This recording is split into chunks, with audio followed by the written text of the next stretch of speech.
So here you're here, right?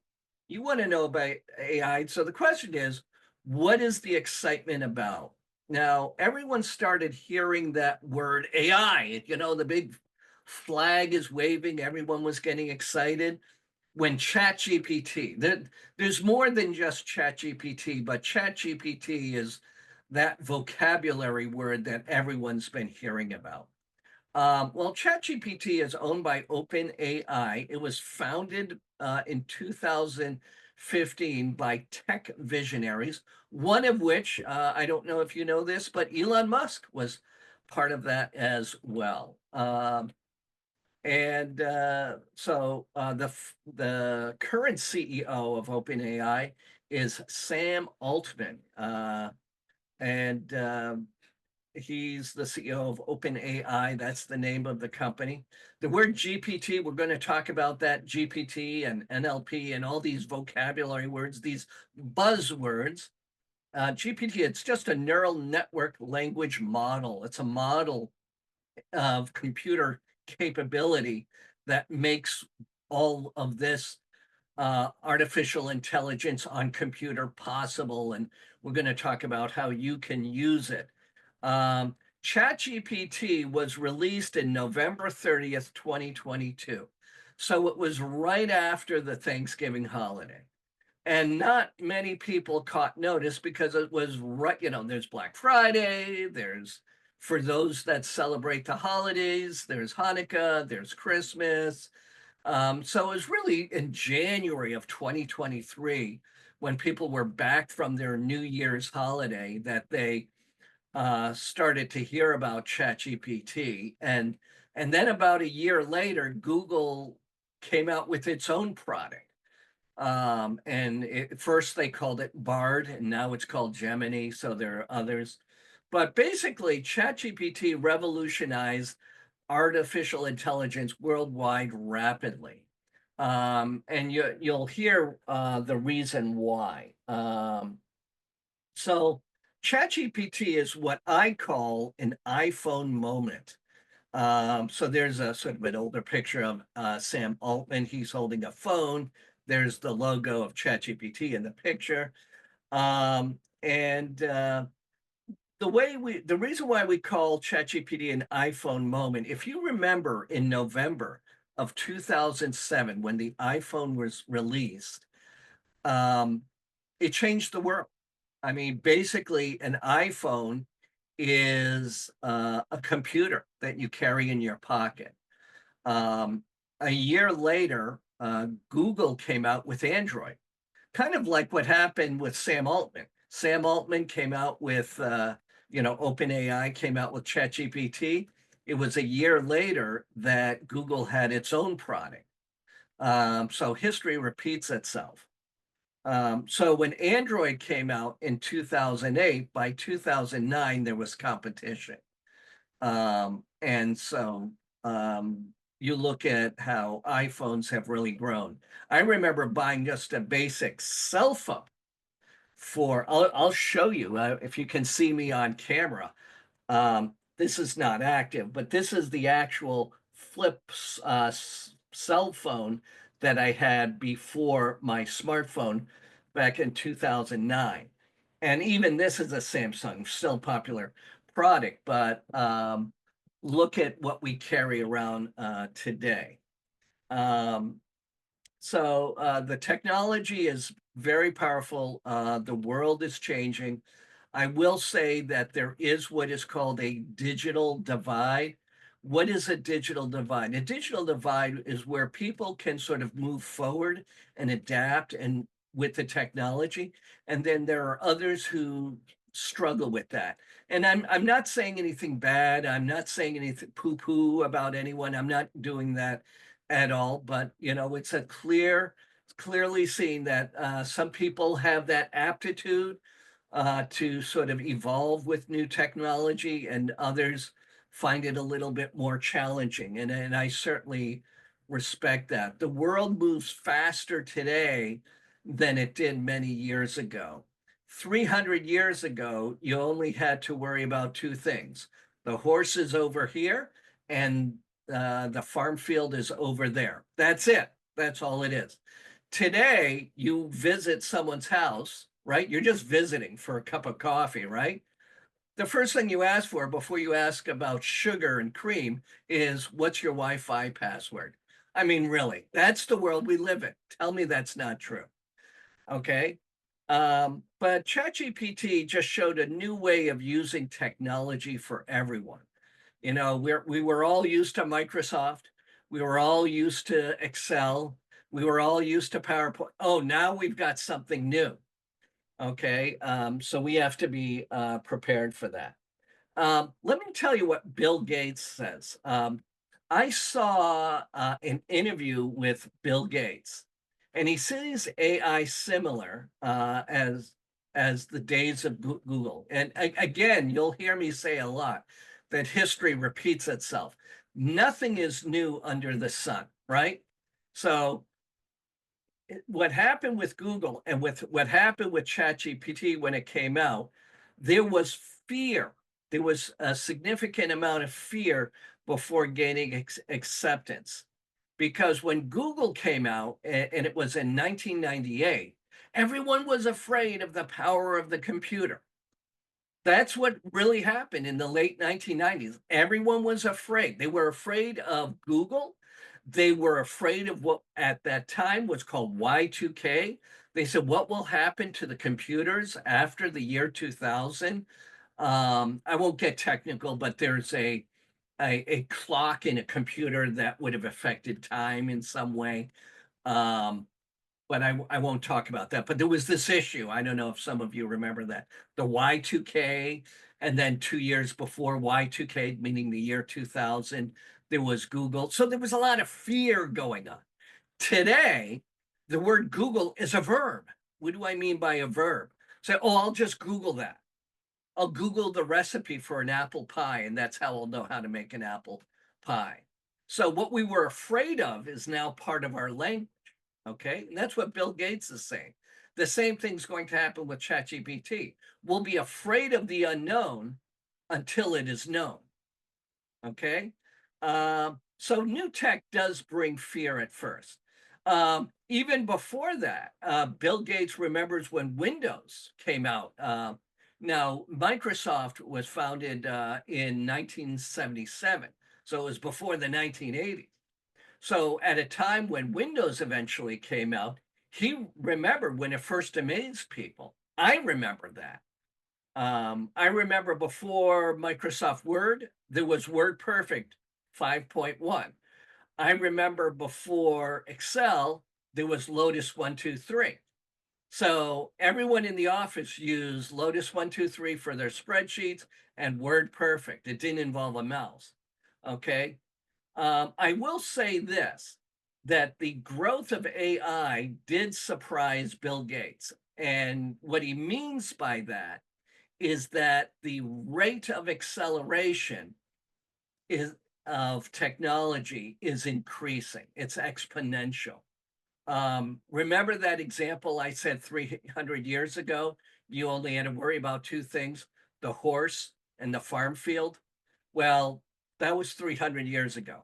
And tell you what, that was basically true 200 years ago. So not much changed between 300 and 200 years ago. Okay. So what we're doing is we're living in a society and a lifestyle where we need to adapt to change. The only thing constant is change itself. Let's take a look at Steve Wozniak.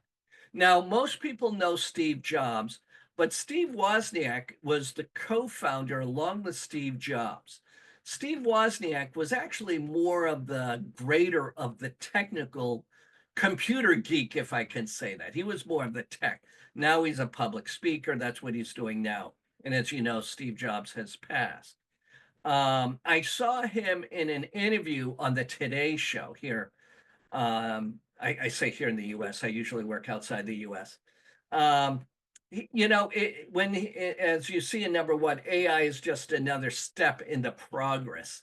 What he means by that is the evolution of technology is eventual. And he knows that because he was part of that. Um, he says uh, that humans should always be more important than technology. And that is, it's kind of like, it's not what Steve Wozniak said, but it's something my own father said many years ago. He was very good at training dogs. He loved dogs. And he told me there's only one requirement to train a dog. And he told me this like I'm 10 years old and I'm expecting some revelation, some amazing thing. It's really what's the one thing that is required to be able to train a dog? And he said, you got to be smarter than the dog. Okay. So that's what Steve Wozniak is saying about technology. We've got to be smarter than the technology. Okay. There is that number 6, as you see here, this generative AI. Generative AI means it generates something. Like you type something and it makes a picture. Okay, that's generative AI. So, but you have to be the one that types it. It doesn't type itself. Okay, so that's what generative AI is. It really invokes the idea that it's the person, not the computer, that is smarter. So a lot of people say that AI will take away people's jobs. Um, a long time ago, as you see in the picture, this man, as you see here, he's lighting a gas lamp. And he's got this ladder that he has to carry around. You see behind him in the distance, or to his right, but in the background of the picture, there are other lamps that are lit. Well, that was a job. Someone had to light the lamp. In the year 1879, the light bulb was invented. That means technology evolved. And so his job was replaced. Now, he didn't have to worry about losing a job. He had to worry about evolving into the world he was living in. But so, although he lost one job, and that job that you see in the picture now, that put food on the table, that helped raise his children. Okay. Now he could work for the electric company, rolling out copper wires or other things, and or he could manufacture light bulbs. Okay, because the world went from dark into light. So AI, I shouldn't say just AI, technology doesn't take away jobs. Technology produces jobs. Many years ago, with the whole idea of robots, and this is before the concept of AI, people said, "Oh, robots will take away jobs." Well, who's going to build the robots? Who's going to program the robots? Who's going to do the documentation for the robots? Who will do the buying and selling of robots? Who's going to do the quality assurance of the robots? Who's going to test the robots? Who's going to repair the robots? You see all those jobs just about robots? So when there's a new thing, someone has to do something about it. Well, the same thing is true with AI. Um, let's talk about GPT and NLP. I wanted to get some basic vocabulary words out of the way. I already talked about generative AI, and let you know what the generative means. Now that we've learned about generative, let's talk about what GPT stands for. Generative pre-trained. Did you notice how I said pre-trained transformer? Okay, and on that first bullet, I already told you about what generative means. It means to create new content like text or images, but that requires your input. Pre-trained means it is trained on large amounts of data before being used. For example, when ChatGPT came out, they made it very clear that it was operating on a database that was, I forget what it was. It was like 2 or 3 years old, and they gave a date until September of such and such a year. Okay, now there are other AI that uses content on the internet, but that's the large amount of data before being used. And transformer that third bullet is a type of AI model that understands language well. So when you type something, it understands basically what you mean by that and will perform an operation on the data.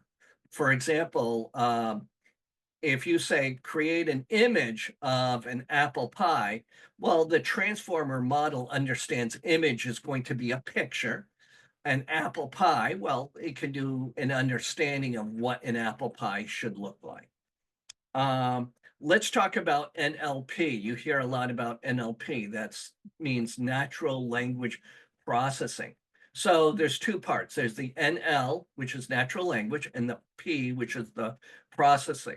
So natural language means our natural language that you and I speak, be it English or Spanish. Processing means to, just like data processing, before the word IT was used for information technology, they called it data processing. So processing means computers analyze the work with the human language that is being used. Definition of generative AI. It's that artificial intelligence model to take the input, which is what you type, or, there's speech to text, on that keyboard, you hit the microphone. So that's that as well. These systems learn patterns from large data sets and use the knowledge to create original outputs. So that's generative AI. An example is in that picture, I could say create an image of a futuristic city on Mars at sunset. So that's got a lot of detail, and that is the picture that was generated. Now, if a minute later I put in that same command, it would probably generate a different picture, but nonetheless, there would be a sunset. It would be reddish because it's Mars. It would have a futuristic looking city. The biggest thing that neuro-linguistic programming, I just paused because there may be in other fields of computer work that where it would be. I haven't heard, Leanna, it called neuro-linguistic programming, but it's usually it's natural language processing. So I haven't heard of that, Leanna, but that's Leanna asking the question. Thank you, Leanna. I wanted to give the comment, AI won't shut down your business. The people using AI will shut down your business because a lot of people are using it. AI is putting fear into people. People who may not have a business, but they have a job, they'll say, oh, my job will be replaced by AI. Well, I showed you this picture. How do you think this person felt when he heard the light bulb was invented? Did he have fear? Probably.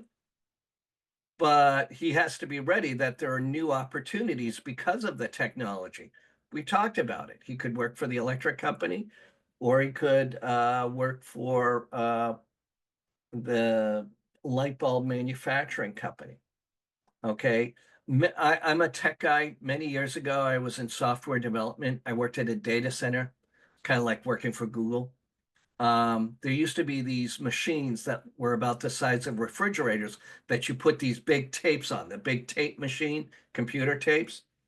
Well, that was changed by cartridges, and they were uh, moved around by robots. So my first job at the data center was being a librarian for the tapes. That was all eliminated. That's how I got into software development. Someone's got to use that. So even in a data center, in a computer technology center, that in itself was replaced certain jobs. So AI won't shut down your business. We're going to talk about some of the tools and techniques of how you can stay ahead. So this is, if you're worried about it, here's how your competitors, the people, or the people, if you're not a business owner, the people that compete against you for the job, they're automating, they're enhancing, they're analyzing, they're optimizing. They're having AI help to support their decision making.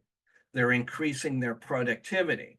They're this picture, for example, that you're looking at, the hands on the keyboard, you see how the hands are blurred, like he's typing fast? That specific picture was created by Stable Diffusion,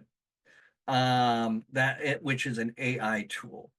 Um, uh, you can identify new opportunities. We'll talk about some of the different tools. Reducing operational costs. Why? Because things are being done faster and easier. So this actually helps small businesses compete. So, for example, if I'm in a running race with you and I've got the best shoes, the best running shoes, I might win the race. If you want to compete with me and be ahead, you might need to wear the best shoes also. So that way we're on, to use the pun, on equal footing. And that way we can compete against ability rather than just me having the best running shoes. So that's what we're talking about in terms of AI. We want you to have the best running shoes so that you can move quickly with your business more efficiently. Um, so how AI empowers small businesses, enhancing efficiency, engagement, and growth with artificial intelligence. Let's talk about how that all happens. Well, for the first one, you've seen it already. We talked about when AI came out, which was November of 2022. But truth be told, AI in some form or fashion, understand I said in some form or fashion, existed long before ChatGPT. Okay, I'll give you an example. I'll give you an example, and this is some other vocabulary words. You see my picture and you see my background. So the background is really virtual reality, kind of like the experience you get from a video game. But I'm real. Okay. So myself with the virtual background is what is called augmented reality, as an example. It's this very simple example. I'm real, but this background makes me look like I'm in a place other than my office. So that's called augmented reality. Think of the software that has to be used to recognize me and my background and the camera that understands the depth perception. This that you see is similar to what you see Zoom does. Now Google Meet does it. I use ChromaCam. Because before Zoom, before web conferencing had this capability, I was using ChromaCam. But that's not part of our conversation today. I'm just demonstrating the fact that AI existed for a while. And the reason why is these chatbots, they've been around for a while. It was to reduce the cost of customer service. I remember being at a call center in management. The highest cost in the call center, 60% was labor cost. That's what a call center is. 60% is billing. Um, and then AI powered CRM. What is CRM? Customer Relations Manager. Any type of database you have. For a small business, it might be an Excel spreadsheet. For a large business, it might be a front end graphical user interface where the clerk will type in information and behind the scenes, there's some sort of a database, maybe Oracle or some other resource. But anyways, the analysis and the searches and the representation and the reporting can be AI powered. This generative AI, remember we talked about that? There's also this sentiment analysis that monitors and responds to customer feedback that can all be part of AI powered customer relations manager. This sentiment analysis is very important. If you have one customer who likes you, then that's great. That customer likes you. But if you have another customer who doesn't like you, they'll tell 10 people. Now you have 11 people who don't like you. Okay, so it's hard to get the good reviews. It's easy to get the bad reviews. You've heard that phrase, everyone's a critic. Well, that's where that comes from.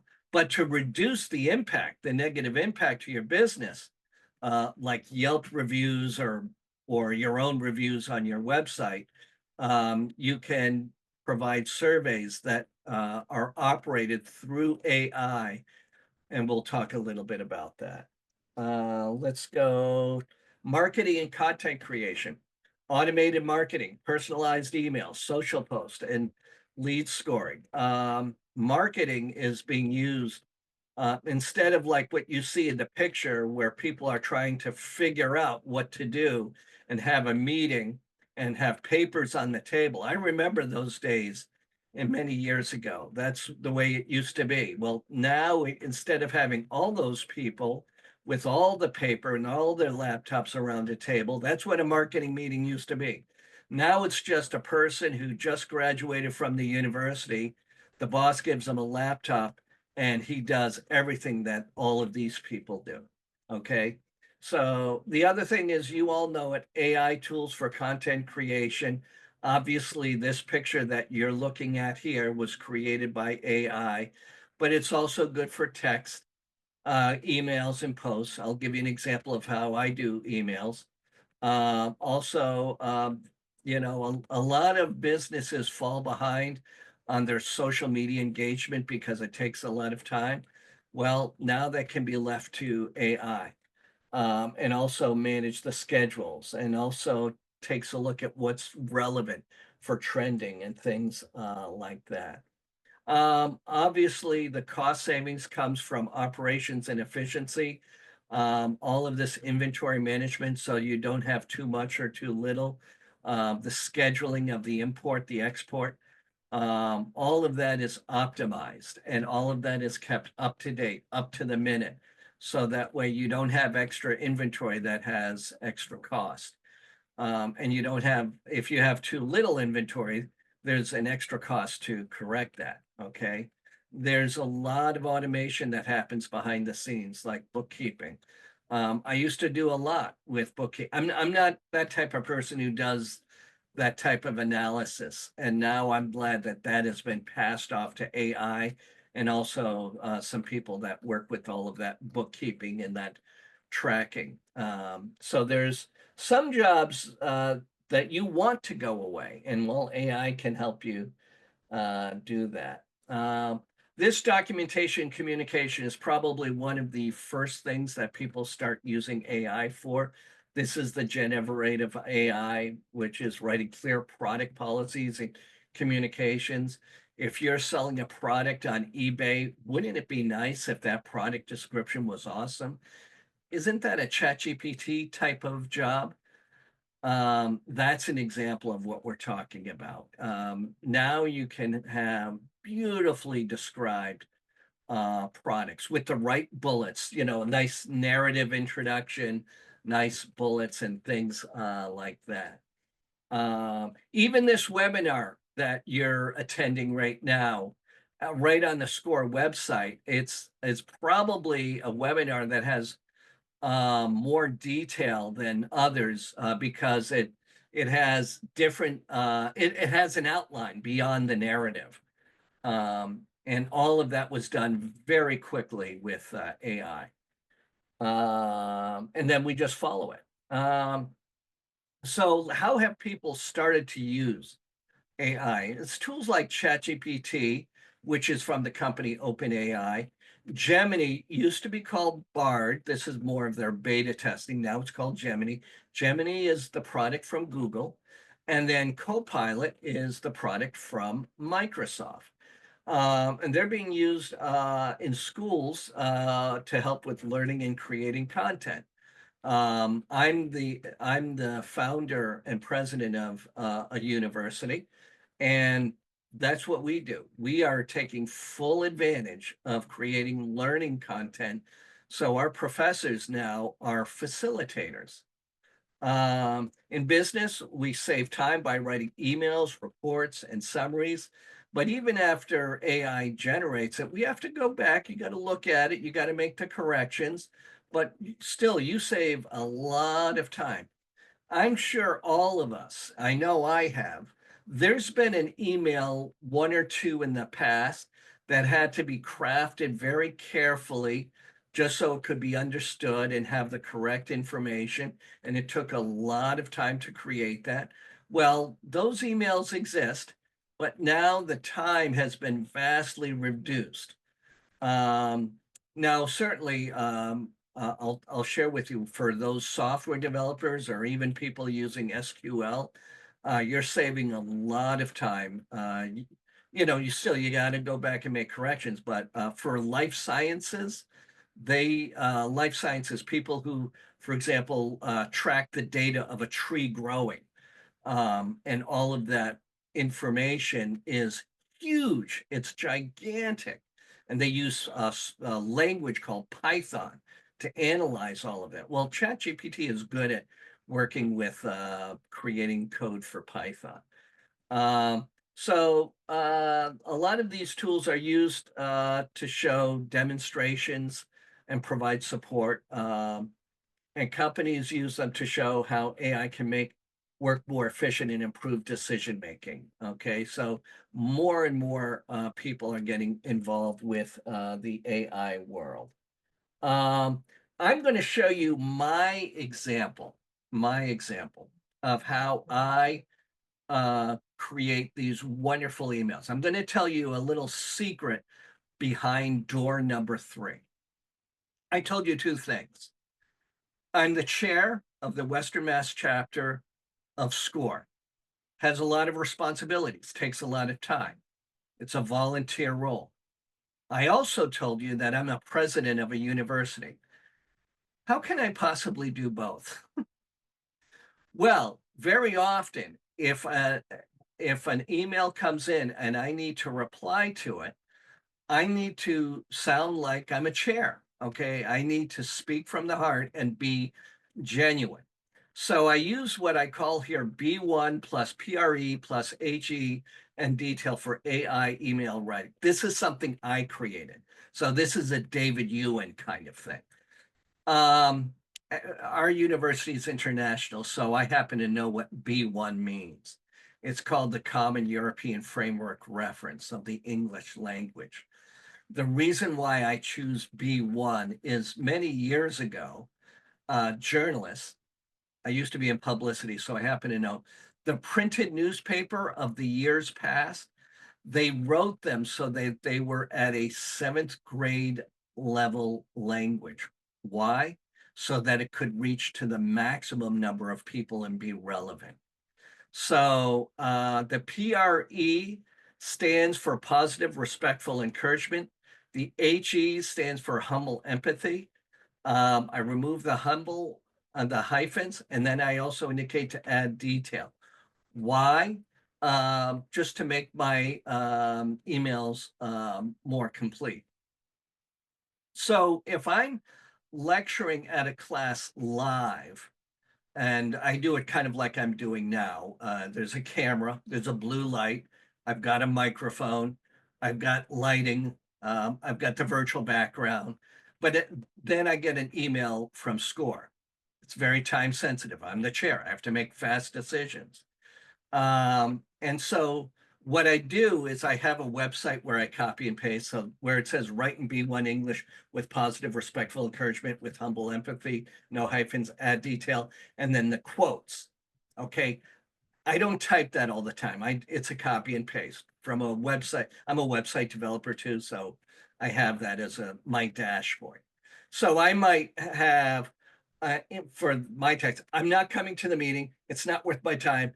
It is so stupid. Now, obviously, I don't write that, but I just wanted to show this as an example. Well, the output, instead of the person receiving, I'm not coming to the meeting. It's not worth my time. It is so stupid.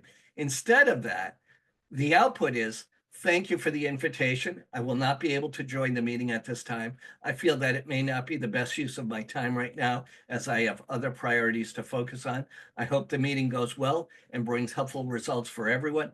Please feel free to share any important updates with me afterwards. I appreciate your understanding. Isn't that amazing?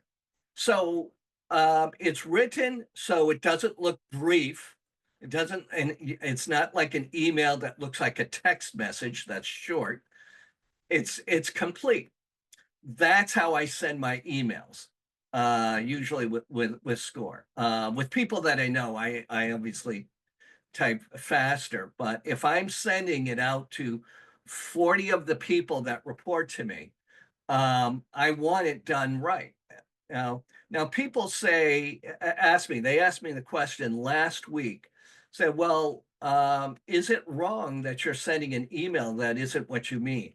Well, from my heart, it's what it means because I want to be polite. I want to be respectful, but I also understand that I'm working full time. I'm busy. But at the same time, I'm mindful of the time sensitivity of a response that I must give. This is the world we live in. I was just having before this webinar, I was having breakfast with my wife, and I told her an hour and a half ago that if the modern technology didn't exist, there was no possible way I could run my business and at the same time be the chair of the Western Mass chapter of SCORE. There's no possible way that could happen. So now that's how I do it. That's one example. Let's talk about how you can get all your news in a quick format. I use Perplexity for that. So Perplexity is a great tool. There's the icon you see in the middle. I could use, as an example, create a bullet news digest about the top 5 news stories of today. There's your newspaper in bullet form, right on your computer. There you are. That way you don't have to search through it. The next example, Bullet News Digest about technology news in the US this week. Okay, you see how specific it is. Technology, United States, this week. If you're looking for something lighter, Bullet News Digest about feel-good news from Europe in the past 24 hours. Now, why do I share this with you? At our university, we operate out of Asia, the Middle East, Europe, and South America. It's our responsibility to know what's happening in every area that we operate out of. That's why we use Perplexity. It's this kind of thing. So you could be very up to date. If you want sports scores, if you want sports analysis, that's the beautiful thing about Perplexity. Perplexity is basically Google on steroids. What do I mean by that? It is what Google does, meaning the most up-to-date, latest and greatest information, but it takes a prompt and operates it through generative AI. So you can put it in a format. Also, Perplexity creates the citations, shows you where the resources are. So Perplexity is good for reports, and you need to have a citation that, well, you said this, where's your source? And it'll give the website links for that. That's the beautiful thing about Perplexity. I'm going to turn my attention to these three. You see 3 icons. The first one is ChatGPT. The second one is Copilot. The third one is Gemini. Why am I showing this to you? It's because these are perhaps the more common tools that people are using. They're, they're the ones most people know most of the time. Okay. I just mentioned to you Perplexity. Not all the people know Perplexity all the time. Okay. You might know it, but not a lot of other people know about it. You tell people about Perplexity, they say, oh, wow, real time citations. Wow, News Digest and other tools. So I shared with you Perplexity because I wanted to tell you that different types of tools have different types of purposes. Um, so let's talk about this. These are the common tools. ChatGPT, it's great for chatting. People, that's why they call it chat, right? ChatGPT. It's for generating content. That's the generative AI and the coding help. Remember, I told you about Python and life sciences. We talked about that. Gemini, which comes from Google, works also with text, but it's images and audio and video, and they do that together. Google has its workspace suite of products for business. Many of you probably know about Google Drive, and if you know about Google Drive, you know about Google Docs, you know about their Excel version called Google Sheets, and their PowerPoint version of Google presentation. Okay, so very often you'll see a prompt for AI, so it'll help with those types of documentation. Copilot is built into the Microsoft tools for quick assistance. So there'll be a way to enhance your PowerPoint presentation or enhance your Word document or a way to operate with your Excel spreadsheet. Also, all three have similarities as well, but at the same time, there are very unique differences, and that's what I'm sharing with you. So people say, should I buy the pro version of ChatGPT? Maybe, maybe not. Before ChatGPT, I was investing in Cactus AI because that's for universities. Now I don't. And I actually subscribe to a variety of tools that I'll be sharing with you. I told you that Copilot is built into Microsoft tools for quick assistance. Well, if you subscribe to Microsoft 365, chances are you're also subscribed to Copilot as well. So you may have that as well. There's also different tiers. Every product has its different pricing structure. And the nice thing is they're not outrageously expensive.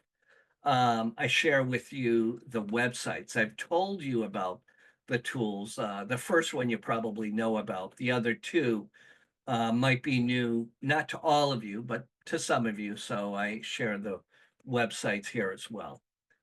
Kind of obvious, but those are the ChatGPT, the Gemini, and Copilot websites. There are ways to use AI, artificial intelligence, the question and answer chat. You ask AI anything from science to travel, and you get the answers very quick in a natural way. And when I say in a natural way, in an easy to understand way. There's content writing. I gave you uh, the example of how I write emails. I love it. I really do. It really puts me in a very professional space in terms of communication, and it's something I need to do. Now, I gave the example of how I use it for SCORE. I use it for my own business as well. I use it for, I'm also in church ministry as well. I use it for that as well. I really use it for everything because people say, how do you do all these things? You're going to burn yourself out. No, because it's the year 2025, boys and girls. I'm using the tools that have been given us. Um, we've already talked about content writing, coding help. There's an idea generator. You use AI to come up with ideas.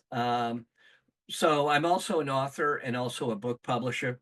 And very often I've written a wonderful book, but I don't know what to call it. You get that mental block. What's the best title and subtitle for the book?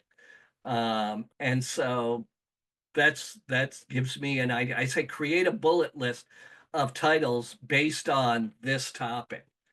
And it gives me 7 or 15 examples, and I might mix and match the title of one and the subtitles. It'll give me an idea. It helps me. It doesn't, I don't have to do what it says, but it gets the brain juices going. I just need a little help. Okay. Um, um, we talk a lot about getting an idea. You can use AI to create the outline of your business plan. Are you starting a business? Or are you doing an extension of your business? Maybe you can have it create a business plan for you, and then you make updates. Okay. Um, Learning tool. Sometimes I need to understand uh, what does this word mean, or how is this process done in such and such country. that kind of thing. There's no possible way everyone knows 100% of everything in the world. Well, AI can be used for that. And I gave you the websites. You can ask questions to any of these three that I just shared with you. That's an example of the similarities of the three. ChatGPT and Gemini and Copilot have differences, but there are similarities. Let's talk about ChatGPT. I wanted to give an example. There's what is called a two-part prompt, then, next, after that, or anything that talks about a two-part. I just wanted to give that example to you. So here's a generative AI, which is more artistic, which is what ChatGPT is known for. Write a short story about a robot who learns to paint. Then explain what inspired the robot to start painting. And in that black box to the right, do you see the two sides? I should probably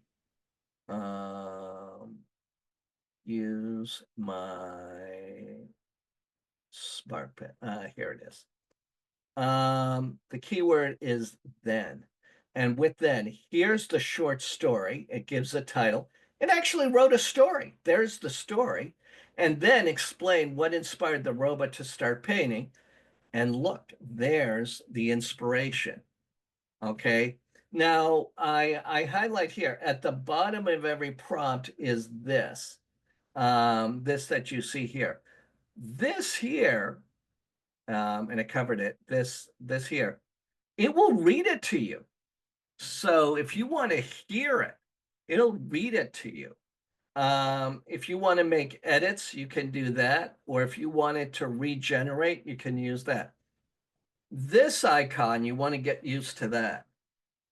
That's basically in all of the AI models. This is where you can copy it and paste it somewhere else.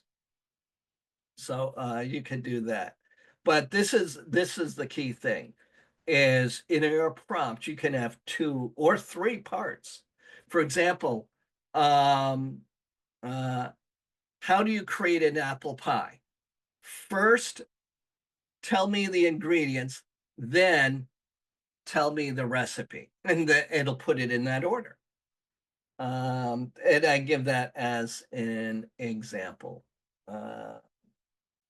So here, without resetting, I can ask the following question and ask, create an image based on the short story.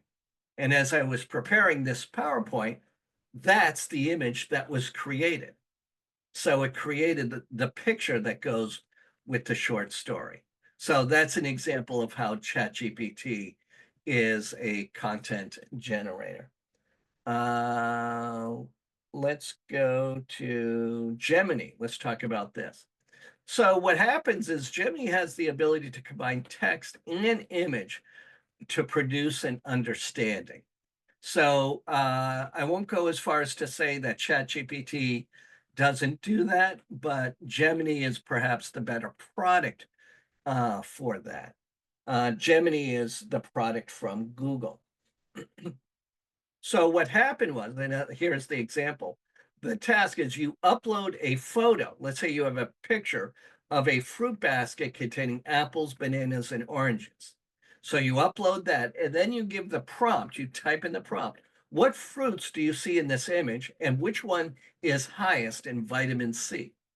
The output that you'll get is I see apples, bananas, and oranges in the basket. Among these oranges are the highest in vitamin C.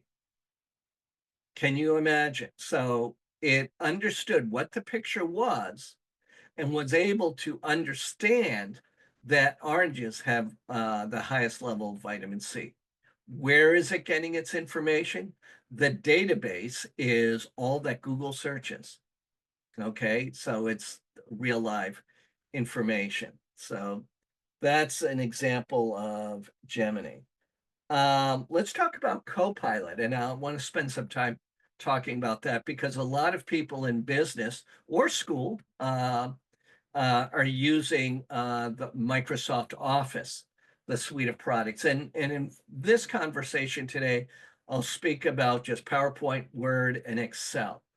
So now the products, Office was changed to Microsoft 365, and now it's called Microsoft 365 Copilot. And all of it's allowing you to create, share, and collaborate, kind of like how people have been using Google Docs. For PowerPoints, you can quickly make slides from written text. It gives you ideas. A lot of what we use is ideas that we need. We need to have ideas to help us generate PowerPoint slides. Truth be told, who is it? Makiba said this is the best AI webinar I've had. Well, AI helped me create it, obviously. Suggests useful pictures and other media. Th this picture of the apples, oranges, and bananas, that came from AI. Um, the way it works is this is me creating this PowerPoint. Okay.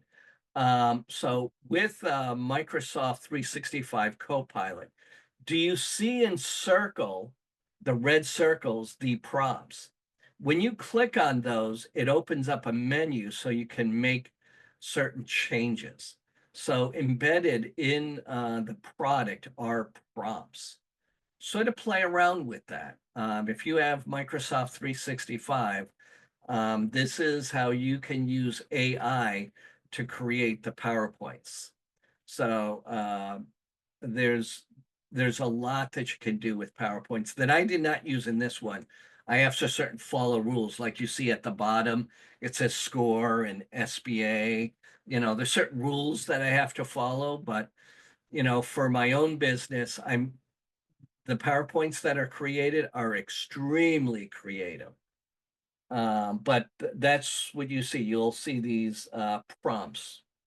Um, Also, in the what is called the ribbon for those users of Microsoft products, there is the button where you click on that.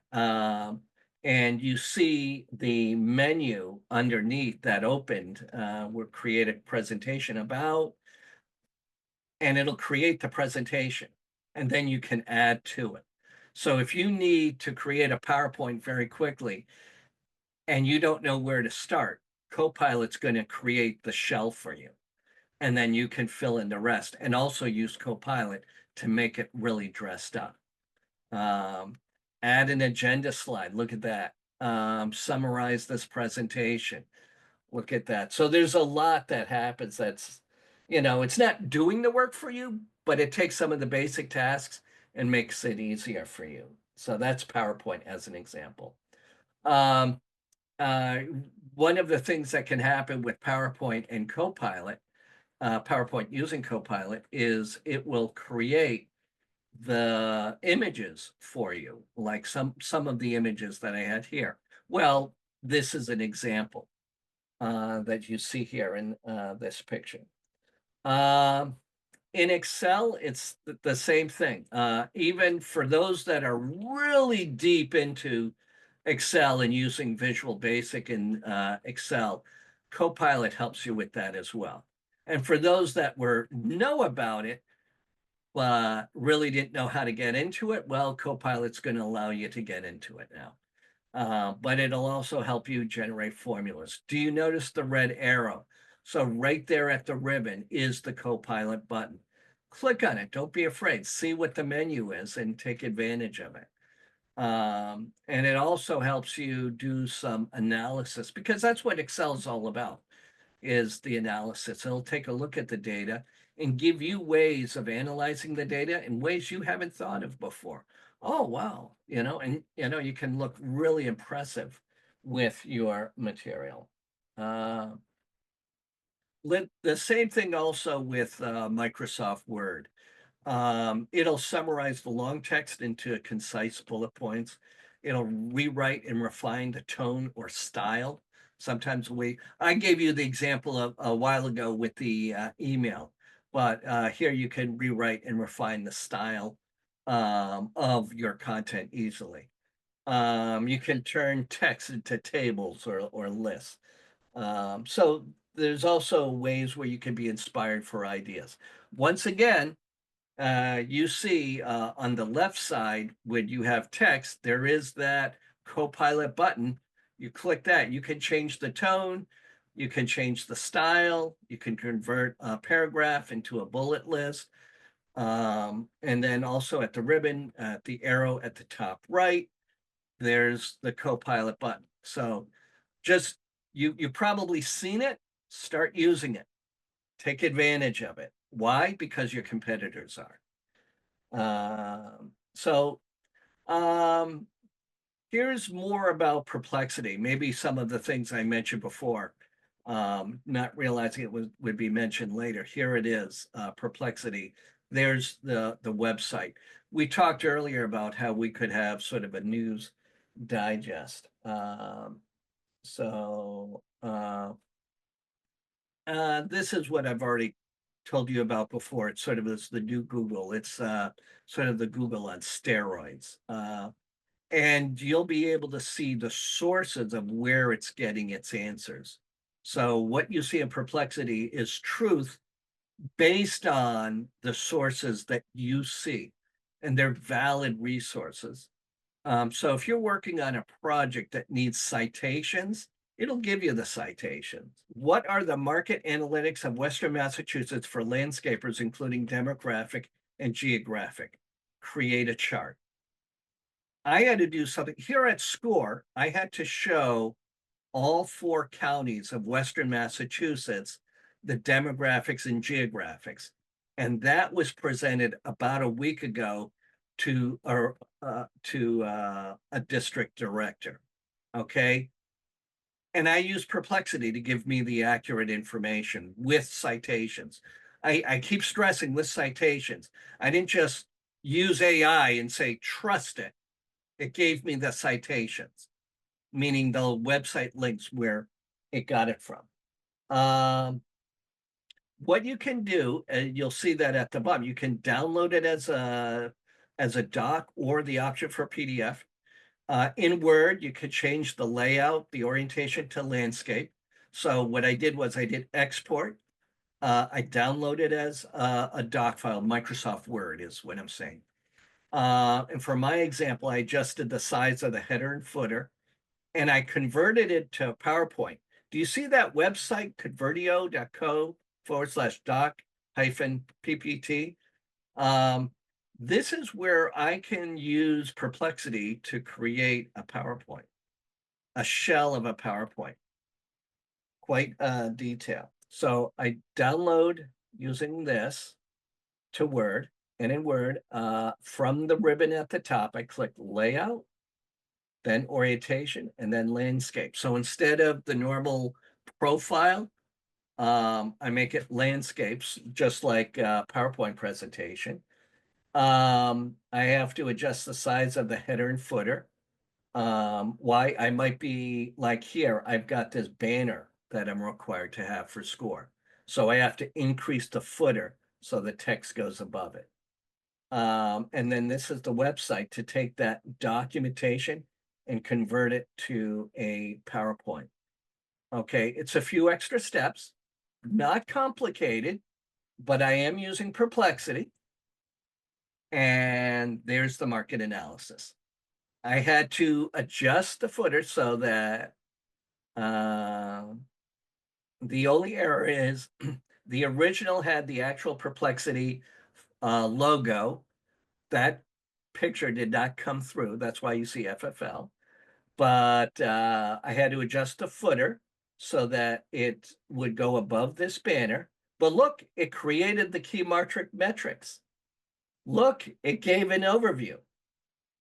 And look, that's not all. It gave some detail. I won't go through this is just an example. It's true, but it's just an example. There's another summary chart. And then at the bottom, I didn't include it for the next page, but there's probably 10 citations. There's 2 of them, but it goes for, and you notice they're hyperlinks. You can click on them.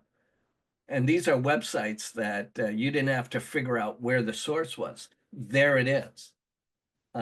Gives a conclusion. So I gave, so from this prompt, what are the market analytics of Western Massachusetts for landscapers, including demographic and geographic? Create a chart.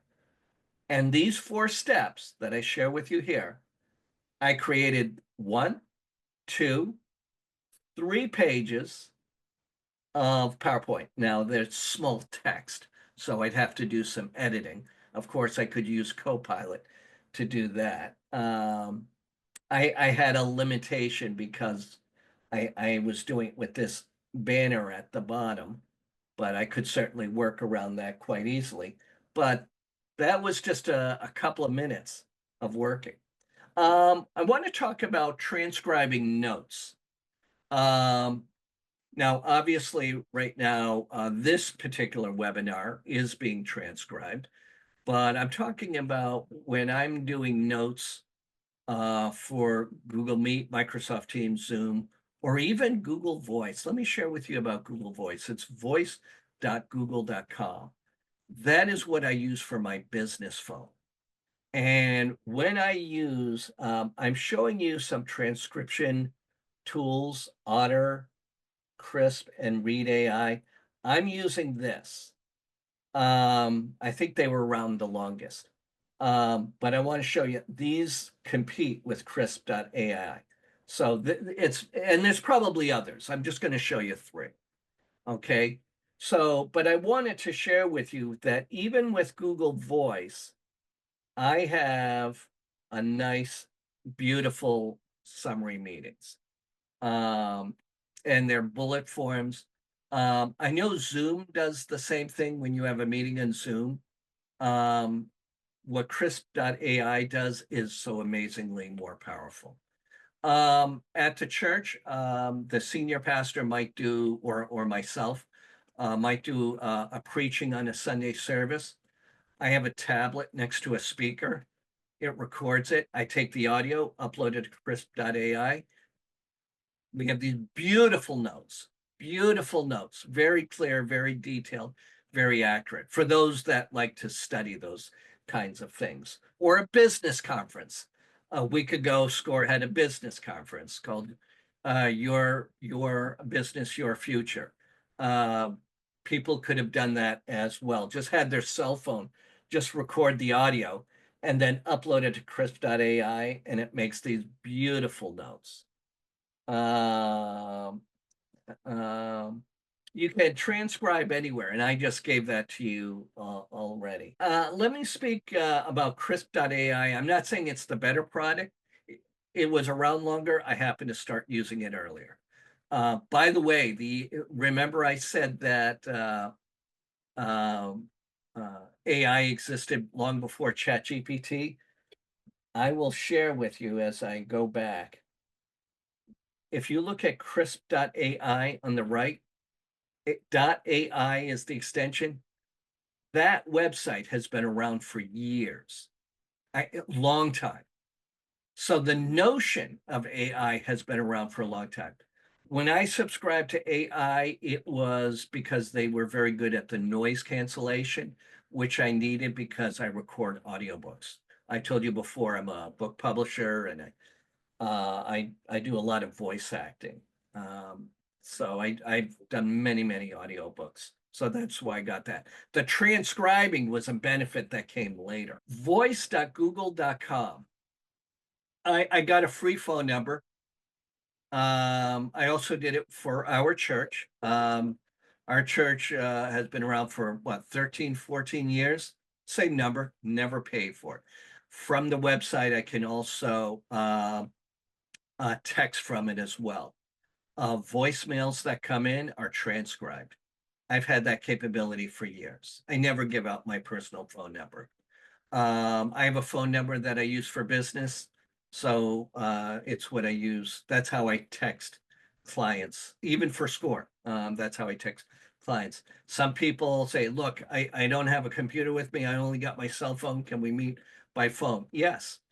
And then I'm using Crisp.ai that will transcribe the phone call, and then I email it. So, I never have a pad or paper taking notes. I'm focused on the client.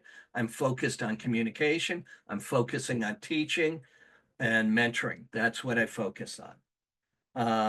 But it's very simple to use both voice.google.com and also crisp.ai. So all of that note taking or taking minutes, all of that is automated.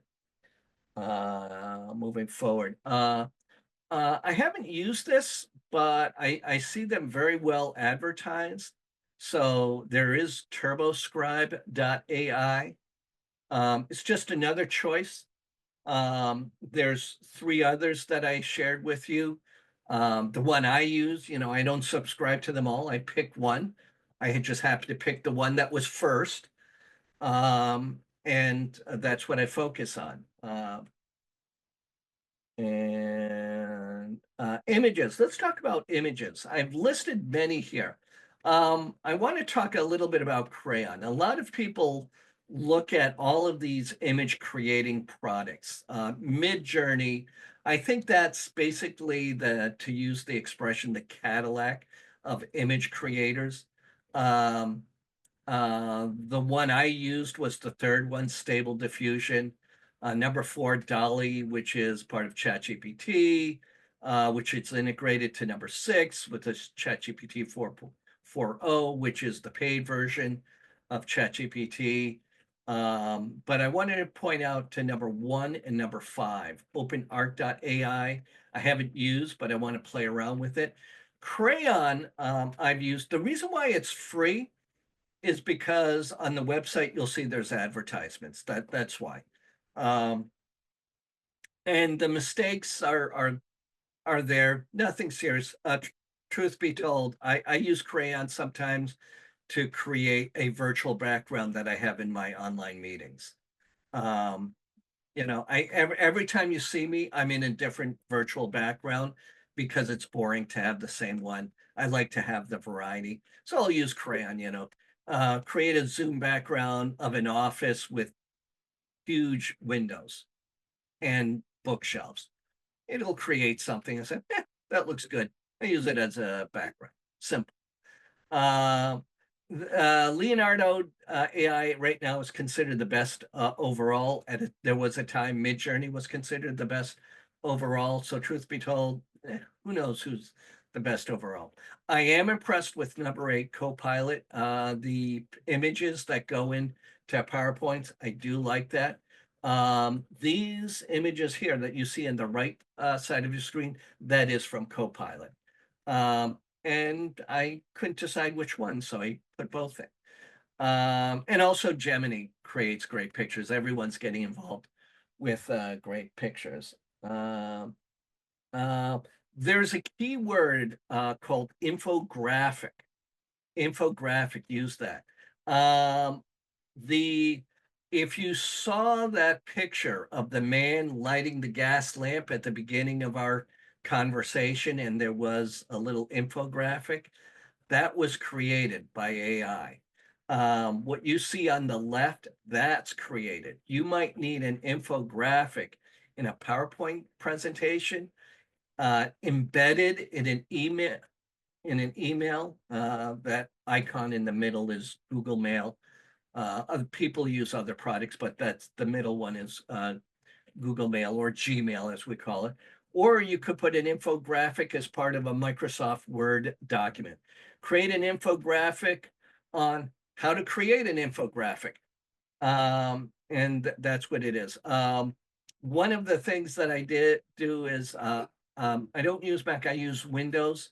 What you see here, and I think I describe it elsewhere, is instead of typing the text, I can speak it. So I press the Windows key and then the letter H button comes up and it's speech to text. So if I need to create an infographic of something very detailed, I don't have to type it.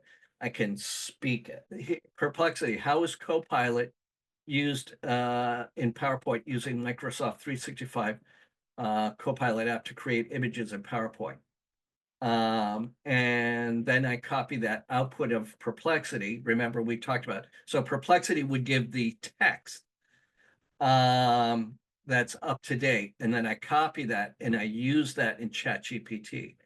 Do you notice that with Perplexity and ChatGPT, I'm using two AI tools? So I want the relevance and the most up-to-date information from Perplexity, but I want ChatGPT to create the infographic because Perplexity doesn't make an infographic. So that's why you might need to use more than one AI tool. Um, and this infographic was created. Um, as I mentioned before, input can be simple dictation. So for those on a Windows computer, you press the Windows button and then you press the H button and a little window pops up. Very nice looking, very user friendly. And you can put your prompt and then the detail, you can speak it. And for Apple, it's obviously you can see it's an infographic. I used other tools to remove the background. That's why you see it just the text blending in with the rest of the image. So there's a lot of tools that I wish I had more time to share with you. But this is how you do the dictation on Mac. If you've already set it up, it's basically hitting the function key twice. But this is how on Apple you could do the same thing to dictate. There's a website called AI Doc Maker, AI Doc Maker. And there's the website there that helps you. They have different buttons where you can either make documents, presentations, spreadsheets, voiceovers, and images.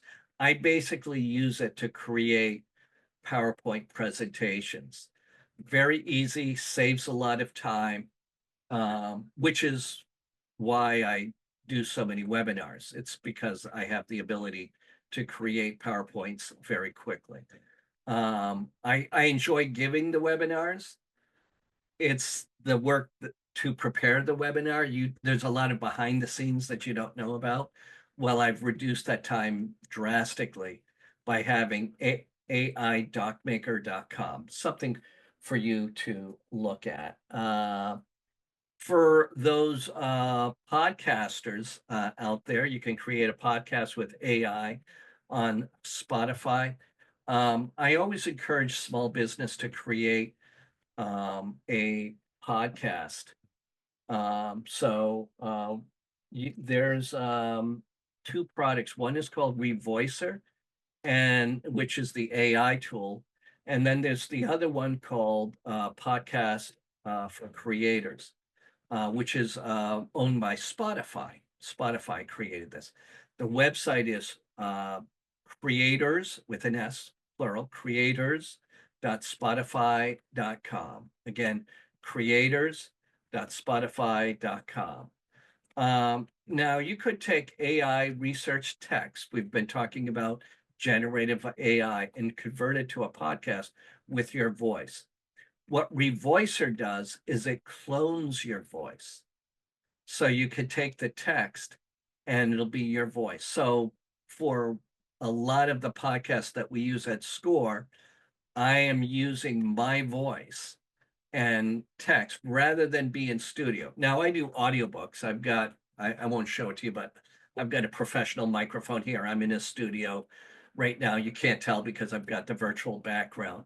But to do a lot of the podcasts that are educational and doesn't require inflection of tone and sounding like an amazing voice actor, I'll have this long text and convert it into my voice, and I'll upload it for free because Podcast for Creators is free. I'll upload it to Spotify. And because I'm familiar with something called RSS feeds, called uh, Real Simple Syndication, that podcast, it's uploaded to Spotify using Podcast for Creators. And from there, it automatically goes to Amazon and Audible and many other places as well. That's part of the branding. It's part of, just giving people knowledge. So that's a tool that I use. So Revoicer is a good tool. There's some simple steps to clone your voice and publish a podcast. You just record or upload a clean voice sample. You save the clone voice to your library. This is done on the Revoicer website. You input the podcast script into the Voicer platform, and you generate the podcast audio using your clone voice. So you download the audio file from Revoicer and you upload it to Spotify via the creators.spotify.com. And that's how you create it. I might do one today. I've got 5 minutes. I'll do a nice long podcast today to teach people about certain things. Another new thing that's happening is Rendora.ai. Rendora.ai is one of many examples where through text and your own clone voice, and perhaps even an avatar of you, is you can make a 3D avatar videos. So instead of being in studio, making these amazing promo videos for your business, you can do it using 3D avatars. So you can still make a movie, if you will, that promotes your business or something else, to create these amazing avatar videos. And you see a clip here. Clidio.com is an example. You see the watermark in the bottom right. So that's what happens with that. Cactus.ai. This was really used for universities. I used to subscribe to this, and I subscribed to this before ChatGPT. And the website is cactus.ai. So as I said, that's yet another product with an AI extension to the website that I was subscribed to before before ChatGPT. So AI has been around. It's that ChatGPT just made it popular because they were, as I mentioned before, the iPhone moment. Um, so this is more for academics, but I only share this to let you know that, I used to subscribe to a product. It's an excellent product, but I didn't need to anymore because I noticed I started using other tools. So you will find, oh, I like this product. Oh, I'm going to stop because something new is here. It's like the gold rush of 1849. A lot of businesses are creating AI products, and that's what's happening now. So the AI world is evolving. Okay, so it's going to take life by storm. A year from now, what we're talking about today is just a snippet of what's to come. Um, so, um, but with this, there's a lot of automated content creation. They were the premier before all of the other products came. Now they're in the midst of the others. How Cactus competes, I don't know, but they're still doing very well. But I don't subscribe to it. There is not a free tier. And that may be one of the limitations that Cactus has. They don't have a free tier. So that's why I don't use it anymore. But I want to mention it because from the time I had it, it was good. But it also shows you that there are products that were before ChatGPT, and there'll be products after ChatGPT.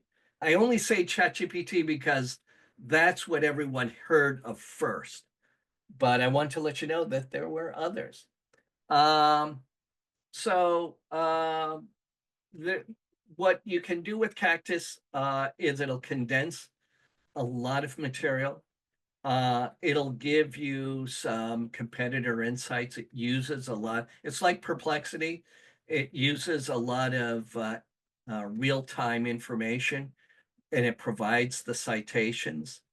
A lot of that you get for free with Perplexity. That's why I didn't need Cactus anymore. The simplifying client communication summaries. It takes complex, not just emails, but anything, and just simplifies it into something more streamlined. Um, Again, that's what a lot of what Perplexity does for free, Cactus does for cost. So that's why I stopped it. But what it is good for, if you look at that second bullet, supports grant and compliance documentation. Cactus is number one for that. And as I work on writing grants, I'll go back to subscribing to Cactus. So as I mentioned before, there are different tools that do different things. When I need to write grants again, I go to Cactus. That'll be my go-to tool. See, every tool has its benefit. All the tools are similar in some way or form, but at the same time, all tools are different. And so be familiar with their differences. We've talked a little bit about that today.